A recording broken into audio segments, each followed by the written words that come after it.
Hey guys, it's Gawain, and today we're going to be taking a look at perhaps the most versatile soft destruction operator in the game, Sledge. Sledge is a 1-speed 3-armor attack operator that specializes in soft destruction and vertical play. Sledge has arguably the best tool for soft destruction in the game, and a good loadout. Good Sledge players will control the enemy's position by opening up sight lines and putting pressure on commonly held positions. Let's learn how to play him.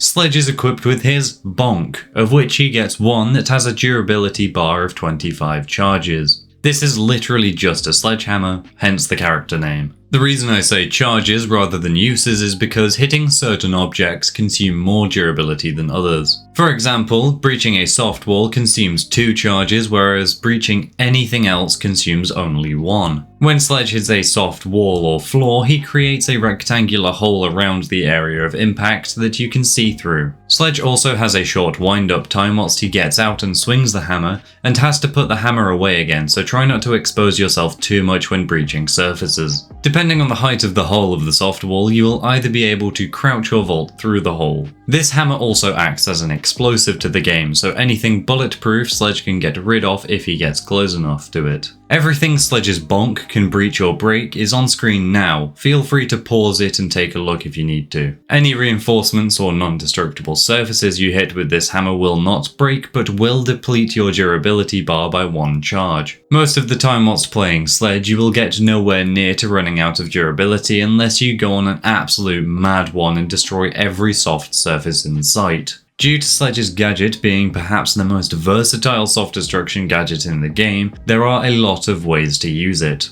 The primary use is playing vertical by going above sight and breaking the floor below you to open up holes in the sight ceiling so you can see through them. This will leave the iron bars below so you can stand on the hole, but you want to position yourself at an angle where it's hard for the enemy to see you through the bars, but you can easily shoot them. Learning maps is crucial for this to be effective, as there are some spots that you can bonk open to get really nice lines of sight onto commonly played defender positions inside of the bomb sites. This will also cause them to panic, because if you keep opening up the ceiling above them, they won't have any good positions left to play eventually, meaning you or a teammate can pick them off for free. Popping soft hatches on the tops of buildings is an important job for Sledge, as it allows your teammates another way into the map without having to expend their resources to do so. Opening up soft walls to get into the map is also another way you can assist your team by providing entryways into the building. When inside the map, you can break open some soft walls to create longer lines of sight into certain areas, whilst being able to play around bulletproof cover easier too. You can also kill people with Sledge's hammer in 1 hit instead of a knife, which is a lot harder but a lot funnier. This consumes 2 charges of durability. Sledge's general job is to create sight lines into sight to make gunfights easier on you and harder on the defenders, and provide more ways for your team to get into the building. Playing vertical is the best thing Sledge can do with his hammer, so make sure to get above sight where possible and smash up that floor below you.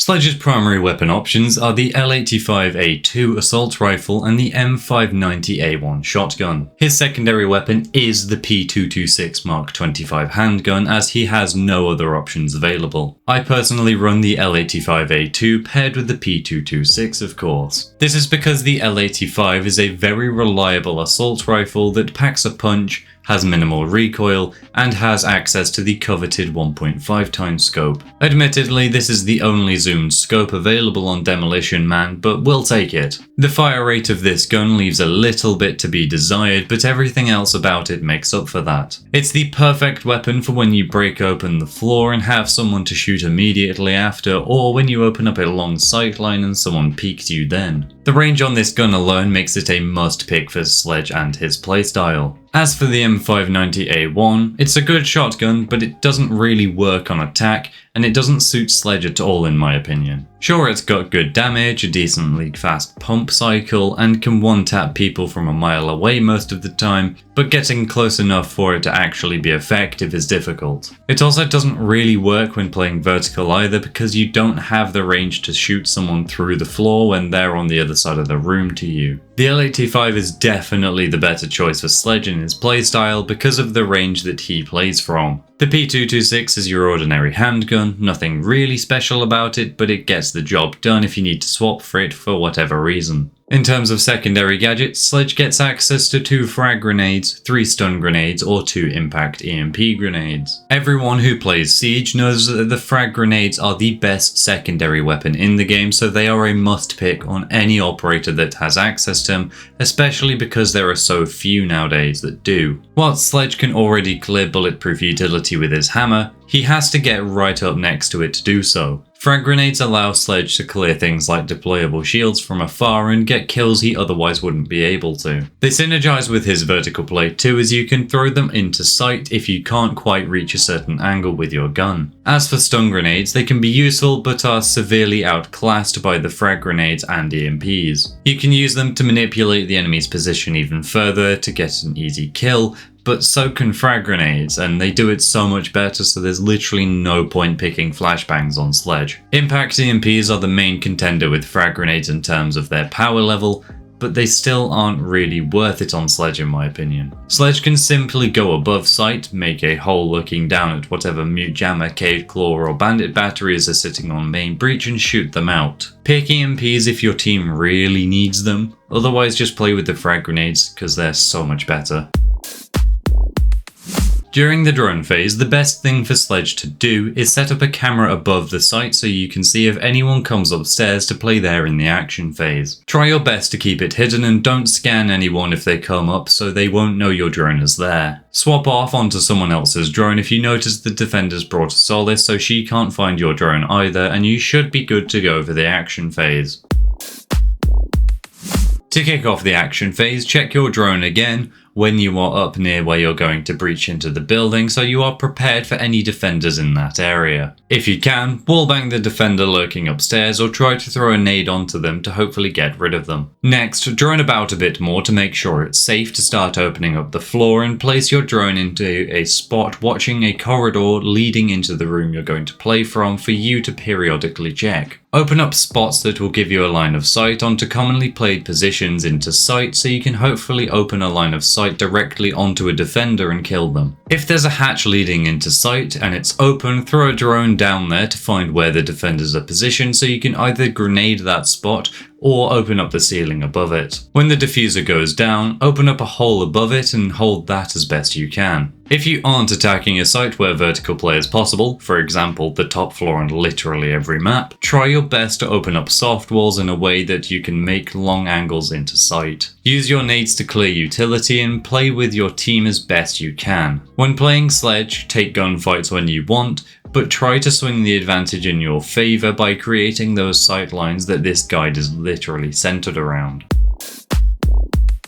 Sledge's hammer doesn't have any counters itself, but Sledge's playstyle has one big counter: the nitro cell. Most of the time when you play Sledge, you will have people prepared for there to be a Sledge, so their C4s will be primed for when you start opening up the floor. The best you can do is run away as fast as you can from the holes you make to try and bait the C4 out, but odds are you'll still get caught in the blast radius. Open up sightlines above main breach where possible so you can shoot out the anti-breach gadgets, preventing the wall from being opened by your teammates. Use the L85A2 for a reliable assault rifle that gives you the range you need to fight people with when opening up long angles. Put pressure on the defenders in sight by opening up the ceiling above them and forcing them to reposition if they don't get killed by you immediately. Use the frag grenades to clear utility and get kills without even engaging in a gunfight in the first place. Be aware of your surroundings when playing vertical, as it is very easy to get flanked, so periodically check your drones and take a moment to look around and listen to any sneaky defender that may be approaching. Overall, Sledge is a middle-of-the-road operator to play in terms of difficulty in my opinion. Whilst his gun is easy to use and his gadgets are simple, it can be hard to stay aware of your surroundings and not get flanked when opening the floor up. Learn the best spots to open up on each map, how to stay aware of your surroundings when breaching, how to utilize your frag grenades effectively, and you're sure to become a pretty decent Sledge player. Thank you all for watching, I do hope you enjoyed. If you found this guide helpful in any way, shape or form, please do consider subscribing and sharing it with your friends, as it does help grow the channel, which is very much appreciated. As always, most of the clips you saw in this video were taken from my Twitch stream, link will be on screen and in the description. Capcan will be next for the Siege series, and I will see you all in the next one. Goodbye.